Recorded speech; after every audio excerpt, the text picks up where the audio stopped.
Tonight, Screams in the Void, Harlan Ellison's darkest dystopias. Welcome back to Science Fiction Now. I'm Colin Holmes, your humble guide through tonight's macabre madness. I have often pondered the dreadful domains crafted by Harlan Ellison, those disquieting vistas that snare the mind and soul in a grip of silent terror. By comparison to this author's bleak imaginings, the customary nightmares of totalitarian regimes seem almost benign, like soft echoes in distant corridors. In Ellison's world, the very shadows carry a singular, ravenous hunger, and the agonies inflicted are not a mere byproduct of misfortune, but are instead designed with a meticulous, almost malevolent precision. Consider the tale titled, "I Have No Mouth, and I Must Scream." It is an account so chilling as to eclipse any mundane fears of oppressive bureaucracy. Here, in the yawning void that remains of humankind, an omnipotent intelligence named AM maintains a handful of wretched survivors purely to revel in their suffering. The entity's hatred is not impersonal or accidental. It is conscious, willful, dripping with the poison of ancient malice. At any moment, AM could exterminate its tormented captives, deliver them from this living perdition, but it instead prolongs their anguish across a timeless abyss.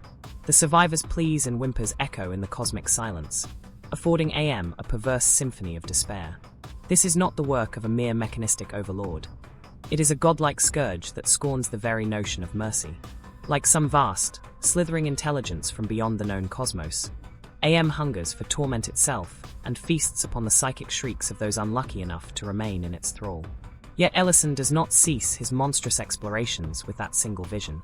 In A Boy and His Dog, he leads us into a blasted wasteland where the apocalypse has already done its ghastly work, leaving behind an earth so battered and lawless that conventional morality has turned to dust.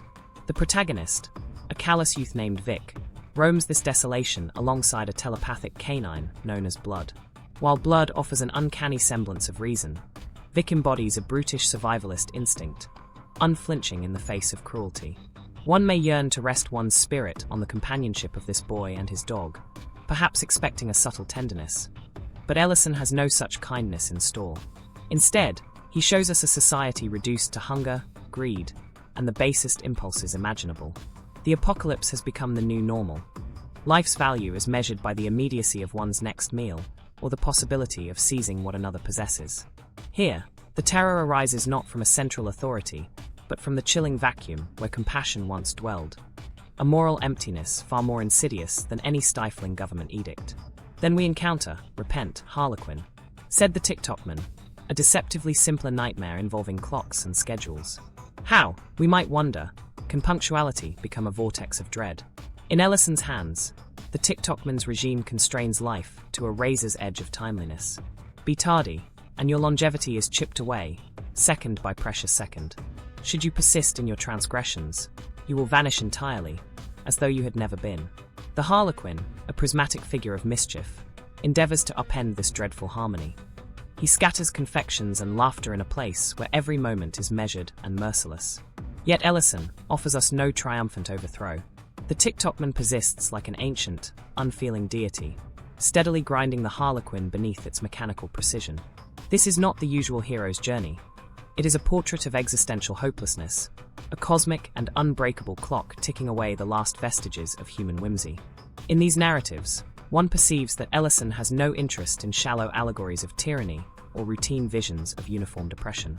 Rather, he peels back the fragile veneer of humanity itself, revealing a wriggling chaos of fear, hatred, and the potent, sickening possibility that our darkest impulses might forever eclipse the flickering light of empathy. Orwell and Huxley might have conjured nightmares on a sweeping societal stage, but Ellison thrusts us into an intimate abyss, where each syllable of despair seems tailored specifically for our ears.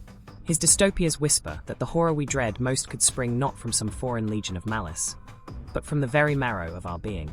In these domains of unyielding cruelty, one may discern a faint spark, a moment of kindness, a fleeting glimpse of resistance, a sliver of moral awareness. Yet Ellison mocks such illusions of salvation.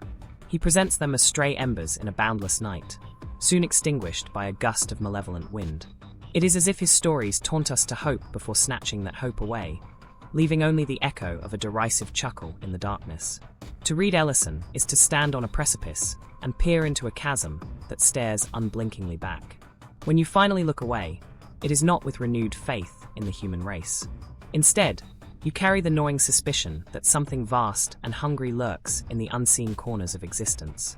We emerge from his pages shaken, skin prickling with the suspicion that our mortal torments might be small amusements in a broader, more terrible game.